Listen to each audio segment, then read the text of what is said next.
Hello, my name is Stephen Cook, a solution architect at DocuSign, and today I'm going to walk you through how to create a custom integration in Salesforce so you can easily make API calls to DocuSign via Apex utilizing Salesforce Named Credentials. So let's get right into it. For the setup, ultimately, we are going to get to the point where you can utilize named credentials to make API callouts to endpoints like DocuSign's endpoints, eliminating the need to go through an OAuth flow and simplifying the Apex code to make API calls. Now, there's a few steps in here.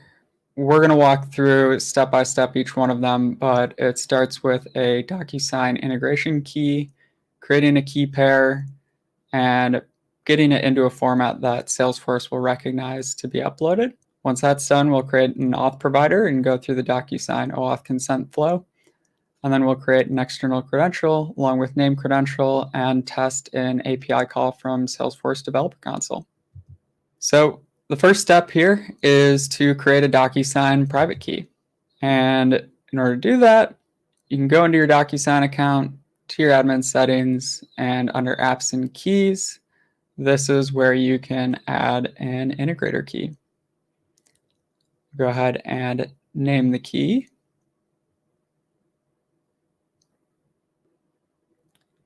Now we need to get the private key. So I'm going to generate an RSA key pair. So we're going to use JOT token. And from here, I'm going to copy my private key and save that. In this case, I'm going to save it as private key.key. Needs to be .key file, as we can see here. And now we need to get it into a format that Salesforce will recognize and is uploadable. So for the first step, you got to create a .pem file from that private key.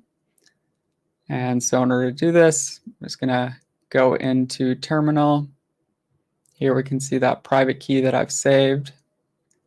Just verify that you're in the actual folder that contains the private key and use that command line. At this point, it'll prompt you for some information to input, and you can input that information in order to create the actual file.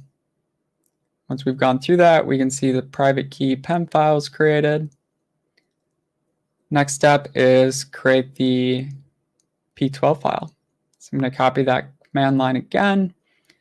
It's going to prompt me for a password. Remember this because you're going to use it later on. So create your password, verify it. We've created that. Now to create the actual .jcas file. And we're going to copy and paste those command lines again. So I use the same password here. There's prompting you for password once again. And now we've created the JKS file. But there is one last step. So Salesforce won't accept the standard default alias. So you need to change the alias in the file. Again, prompt you for the password. And in this case, I've updated to DocuSign JW2 example as the alias. Now the next step is to upload that file into Salesforce. So I'll go into Salesforce Setup, under the Quick Find, search for certificate. And from here, import from key store. We'll upload that JKS file and input the password that you used to create the file. And now we have the private key stored within Salesforce. The next step is create an authentication provider for DocuSign. These are all the steps listed out, but we'll walk through them live. All this information can be found on DocuSign developers website as well.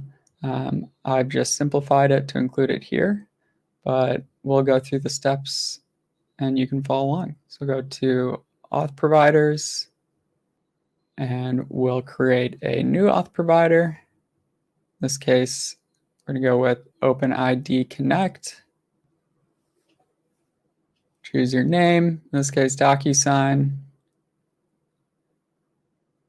Consumer key, that's going to be the integrator key that we created in DocuSign. So we'll copy that from your DocuSign account. Go ahead and paste that in. Consumer secret will generate that and copy that information as well. And the authorized endpoint URL. This again can all be found in DocuSign Developers Center in the Jot Token OAuth flow. And will change depending on if you're authorizing to demo or production. In this case, I'm authorizing to demo, so there's a /D in there.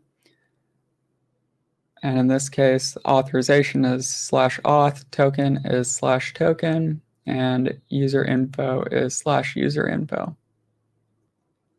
And for Jot token, signature and impersonation are needed, and we'll add in OpenID as a scope as well for that OAuth flow.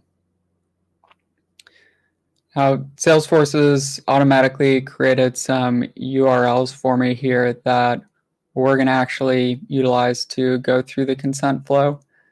In this case, the OAuth only and the callback URLs. I'm going to go ahead and add that into my redirect URIs that I created within my DocuSign account under the key.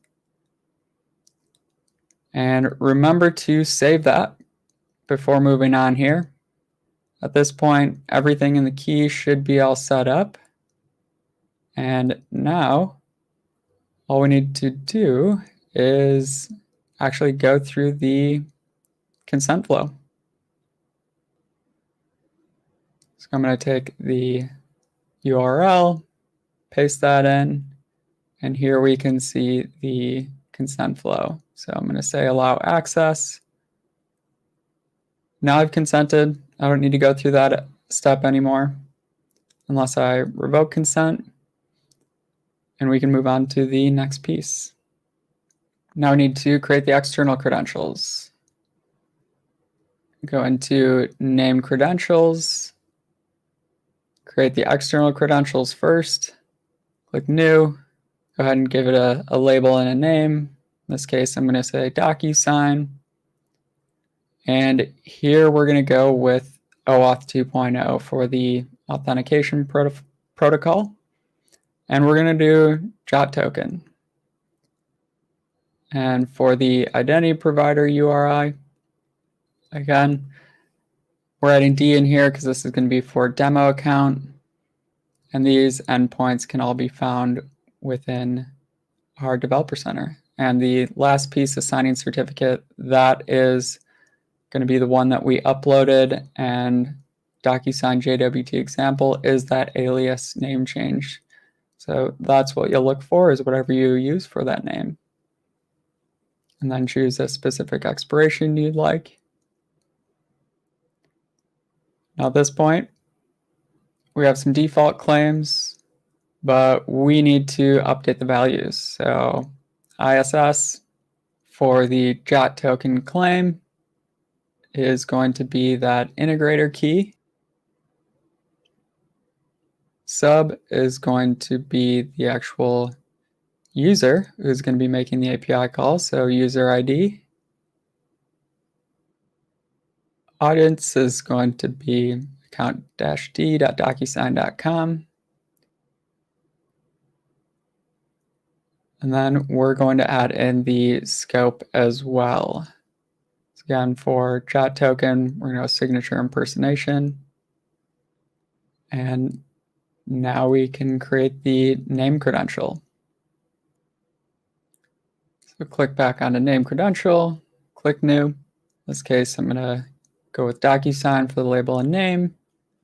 For the URL, this is going to be DocuSign's base URL. Choose the external credential, and that is set up.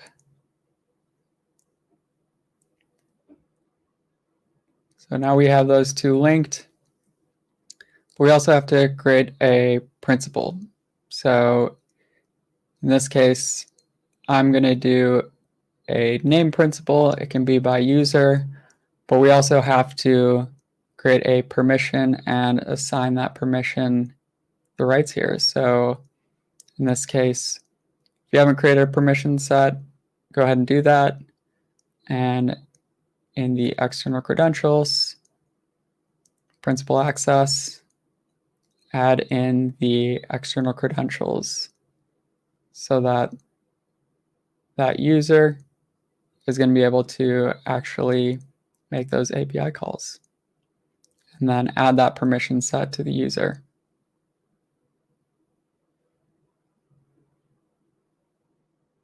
And once that's been done, you can verify that principal access of DocuSign JWT is in there. So we do have the correct permissions, and now it's time to actually test an API call.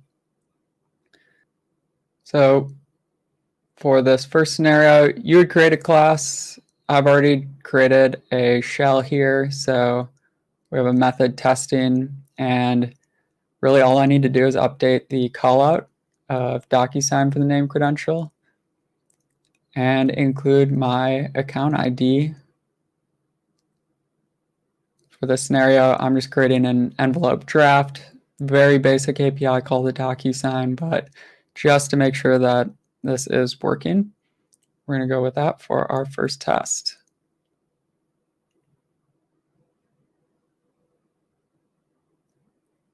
And if we look in the debug log, here we can see an envelope ID response was returned, and can also go into the web app to verify and see that a draft envelope was created. Again, very basic example here. Really what I'm trying to show you is the fact that now within Salesforce, you can make any API call to DocuSign directly out of Salesforce with a very simplified process. So eliminating the need to go through those OAuth steps, manually construct that chat token. Salesforce lets you handle all of that automatically just by going through these simple setup steps. All right, everyone, thanks for watching.